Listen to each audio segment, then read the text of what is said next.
Welcome to This Explainer. Today, we're looking at one of the most jarring financial contrasts in modern football history. On the one hand, you've got an absolute legend of the game. We're talking 8 years, over 250 goals, 2 Premier League titles, a Champions League, and a Club World Cup. But on the other hand, there's this staggering reality. The club that literally built one of the smartest recruitment models in England is poised to just watch their single most valuable asset walk right out the door for absolutely nothing. To really understand the scale of this, we got to look at the numbers. Mohamed Salah's contract climbed to an eye-watering £400,000 a week at Liverpool. Let's put that into perspective for a second, right? That is roughly £20 million a year. It stands as one of the top 3 highest salaries in the entire history of the Premier League. So we're not just talking about a big contract here. This was a generational financial commitment to a single player. Okay, let's dive into this because honestly, this is where the math just stops making sense for a lot of people. After a decade of historic, world-class output, that monumental contract expires on June 30th, 2027. And what exactly does Liverpool get in return when he leaves? Zero. No transfer fee, no sell-on clause, zero compensation.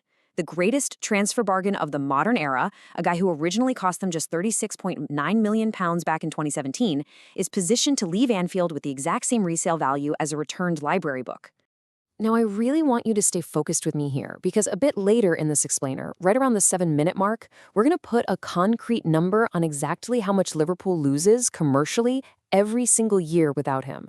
And I promise you, the number we calculate is going to be significantly larger than most people realize. It's not just about what happens on the pitch, it's a massive, glaring hole on the balance sheet. And this brilliantly illustrates how we actually got here. You have to understand the ladder of his wages. Back in 2017, he arrived as a total bargain, earning roughly £90,000 a week. He goes out, scores 44 goals, and within 10 months, that contract is completely obsolete. So boom, in 2018, he jumps to $200,000 a week. Fast forward to 2022, he signs the big one. Roughly $350,000 a week. Then we hit the 2024-25 season. Salah plays out that deal, openly discussing his potential exit, while simultaneously delivering just incredible production. Liverpool's hand was essentially forced, and in April 2025, they handed him that historic £400,000 a week deal to take him all the way through to 2027. But take a closer look at the structure of that 2025 extension. They gave a peak of career wage to a 32-year-old on a near 2-year deal. In football economics, this is absolutely crucial to understand. A player on a 2-year deal at age 32 essentially has zero transfer market value moving forward. From the very second the ink dried on that contract, Liverpool's resale value dropped to nothing. They weren't executing a long-term asset strategy here. They were essentially paying a massive loyalty bonus with a lit fuse attached to it, practically guaranteeing they'd get absolutely nothing back in the transfer market. And the reality of playing out those final years leading into 2027? It creates a massive structural burden for the club. Think about it. You have an organization trying to fund a squad rebuild while simultaneously committing £20 million a year to an aging star. You've got the inevitable output concerns as a winger hits his mid-30s. Then there's the natural tension of a new era under manager Arne Slot, where building for the future directly clashes with accommodating the present. And looming over all of this, like a dark cloud, is the undeniable impending reality of that 2027 free exit. We really have to run the counterfactual to see the true financial damage here. Let's look at their options. Back in the summer of 2025, Liverpool reportedly could have sold him for a fee upwards of £50 million. Instead, they chose option B. They declined the fee, extended him, and committed massive wages through 2027. By choosing this route, they absorbed a massive £40 million wage liability over 2 years, while entirely missing out on a $50 million capital injection that could have actually funded the next generation of the squad. When you add that up, it's a compounding financial swing of nearly £100 million.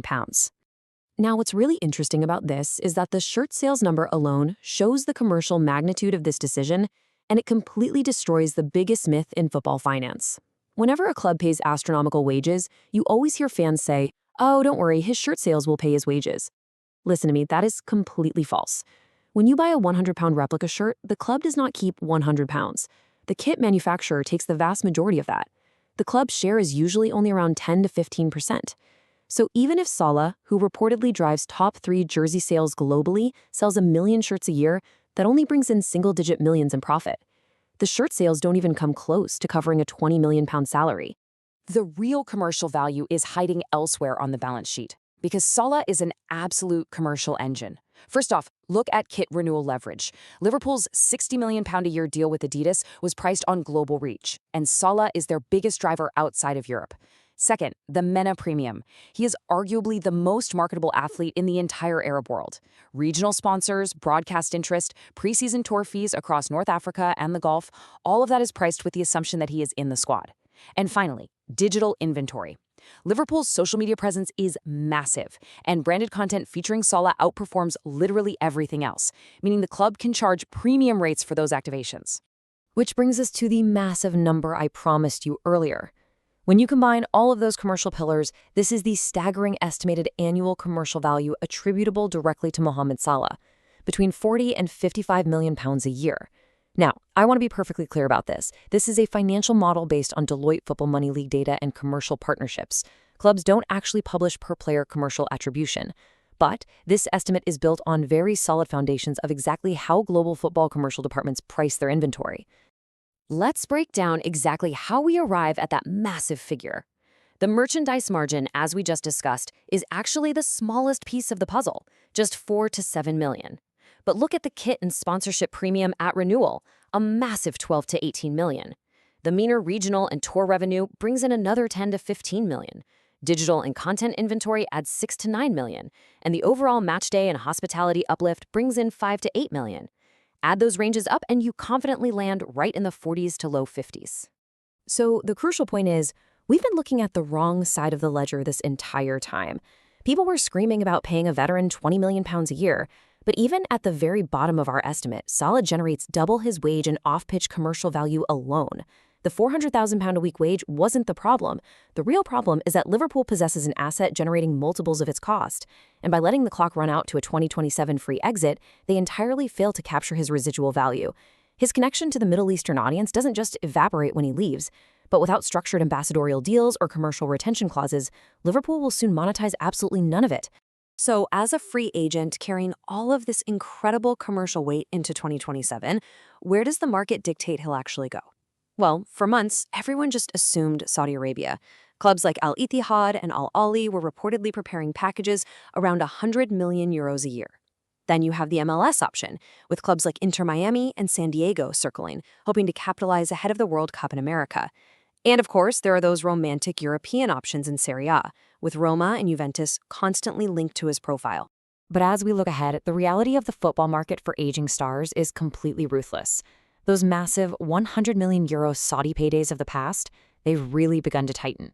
As players hit their mid-30s, we increasingly see reports of much more grounded reality checks, like rumors linking him to clubs like Besiktas in Turkey for roughly €15 million a year. Remember, he has been on £20 million at Liverpool.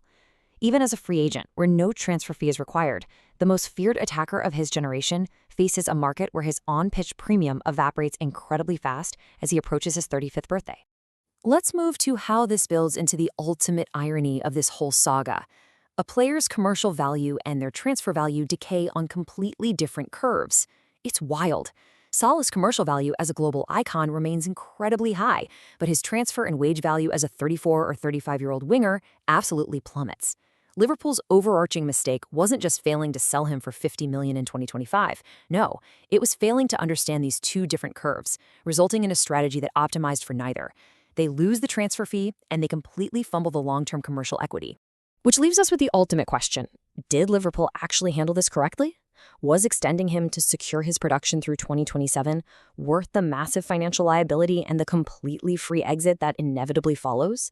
Or should they have taken the $50 million when it was on the table and avoided this monumental commercial oversight? It is a fascinating look into how even the smartest clubs can mismanage their most prized assets. Take a moment to think about how you'd run the numbers. Thanks for joining me on this explainer, and keep questioning what's really happening behind the balance sheets of your favorite clubs.